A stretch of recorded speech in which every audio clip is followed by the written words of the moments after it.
कुफ्र टूटा खुदा खुदा करके, जंगी जुनून कुछ थम चुका, गर्द कुछ बैठ गई।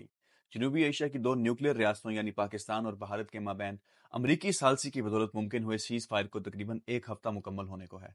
भारत और पाकिस्तान, जो रवायती तौर पर एक दूसरे को हरीफ समझते आए हैं, उनके दरमियान आर्म्ड कॉन्फ्रंटेशन यानी जंगी महाजराई का ये कोई पहला वाक़या नहीं था। दोनों ममालिक मुतअद्दिद बार एक दूसरे के आमने सामने आ चुके हैं और 3 जंगें भी लड़ चुके हैं। बरसगीर तो क्या पूरी दुनिया ये जानती है कि पाकिस्तान और भारत के माबैन इस तनाव की सबसे बड़ी वजह मसला कश्मीर है। आप सबको बहुत अच्छे तरीके से याद होगा कि अमेरिकी सदर डोनाल्ड ट्रंप ने हाल ही में एक बयान दिया था जिसमें उनका कहना था कि पाकिस्तान और भारत के माबैन ये मसला 1000 साल पुराना है। तो इस बयान के पेश नज़र उनका काफ़ी मजाक उड़ाया गया था। अब अगर तारीखी हकायक का बगौर जायजा लिया जाए तो यह हकीकत आश्कार होगी कि कश्मीर का मसला 1000 साल से भी शायद ज़्यादा पुराना है। कश्मीर की तारीख का जायजा हम कुछ देर बाद लेते हैं, लेकिन उससे पहले इसके जोग्राफिया पर नज़र डालना बहुत ज़रूरी है। अगर कश्मीर के मौजूदा जोग्राफिया पर नज़र दौड़ाई जाए तो आप देख सकते हैं कि कश्मीर के शुमाल मशरक और मशरक में चाइना के उइगर्स का ऑटोनमस रीजन शिनजैंग और तिब्बत का ऑटोनमस रीजन वाक़ हैं।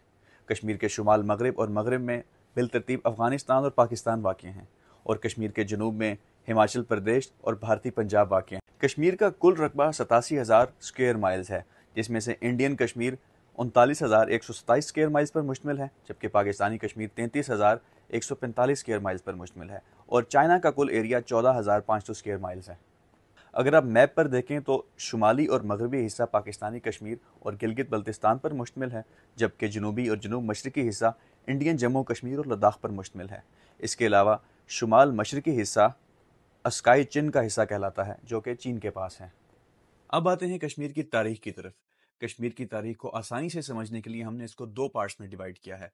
पहला पार्ट कश्मीर की तकसीम हिंद से कबल की तारीख, और दूसरा पार्ट कश्मीर की बरसगीर की तकसीम से बाद की तारीख। अगर कश्मीर की अवाइल से तारीख का बगौर जायजा लिया जाए तो तमाम तारीखदान इस बात पर मुत्तफिक नजर आते हैं कि कश्मीर की तारीख का बाकायदा आगाज हिंदू देवता कश्यपा के ज़माने से हुआ था, और कश्मीर का लफ्ज़ भी उन्हीं के नाम के साथ ही जोड़ा जाता है। इसी सदी में अशोका ने बुलबुल वहाँ पर मुतारिफ करवाई, और उसके बाद एल्चन हंस का भी एक ज़माना गुजरा, और एल्चन हंस के ज़माने के बाद 7वीं सदी से 14वीं सदी तक मुख्तलिफ हिंदू डायनेस्टीज़ वहाँ पर बरसरे इक़्तिदार रहीं। कश्मीर में इस्लाम 14वीं सदी के आगाज़ में फैलना शुरू हुआ, और कश्मीर में मुसलमानों की बाकायदा पहली हुकूमत कश्मीरी सुल्तान्स की सूरत में सामने आई, और कश्मीरी सुल्तान्स ने 1346 से लेकर 1580 तक कश्मीर में रूल किया।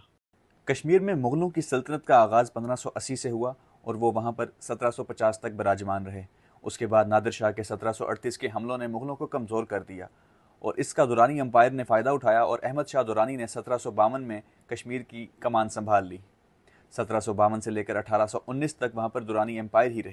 इसके बाद तारीख का एक अहम मोड़ आया और कश्मीर में सिखों की हुकूमत कायम हुई। सिखों की हुकूमत के नतीजे में महाराजा रंजीत सिंह ने अपने वफादार साथी गुलाब सिंह को कश्मीर का ताज पहनाया।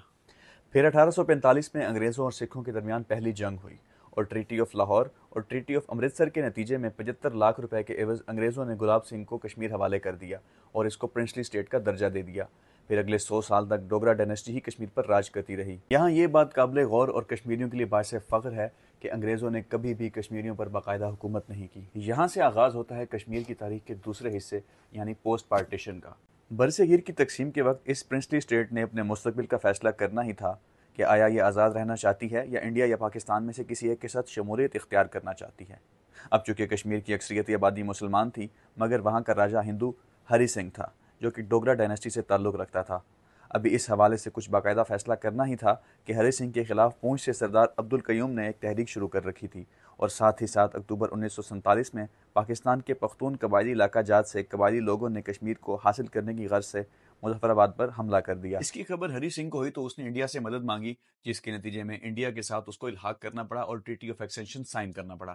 यूं इंडिया और पाकिस्तान के माबैन कश्मीर के मामले पर पहली जंग का बाकायदा आगाज़ हुआ, और बिल आखिर अक़वाम मुत्तहिदा को सालसी का किरदार अदा करना पड़ा, और यूनाइटेड नेशन सिक्योरिटी काउंसिल के तहत अप्रैल 21, 1948 को अवामी इस्तिस्वाब राय के तहत कश्मीर के मुस्तकबिल का फ़ैसला करने का कहा गया।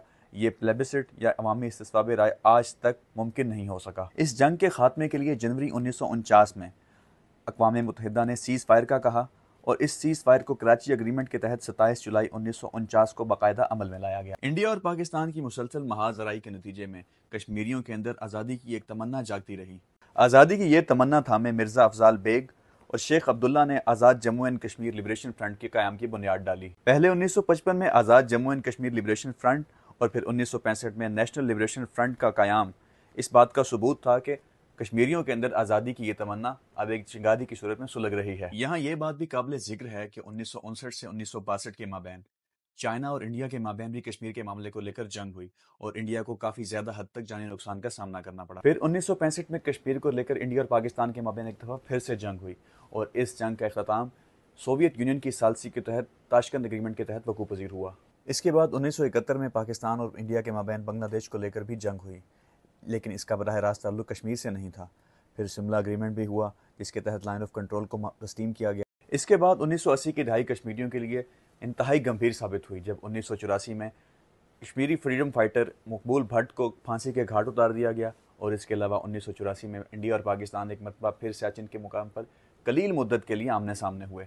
اسی دہائی میں پہلے مقبول بھٹ کی پھانسی، پھر سید صلاح الدین کی انتخابات میں مبینہ دھاندلی کے نتیجے میں شکست اور شیخ عبداللہ کا کانگریس کے ساتھ کمپرومائز کے تحت حکومت بنانا وہ عناصر تھے جس نے 1999 میں کشمیر کے اندر انسرجنسی کو جنم دیا۔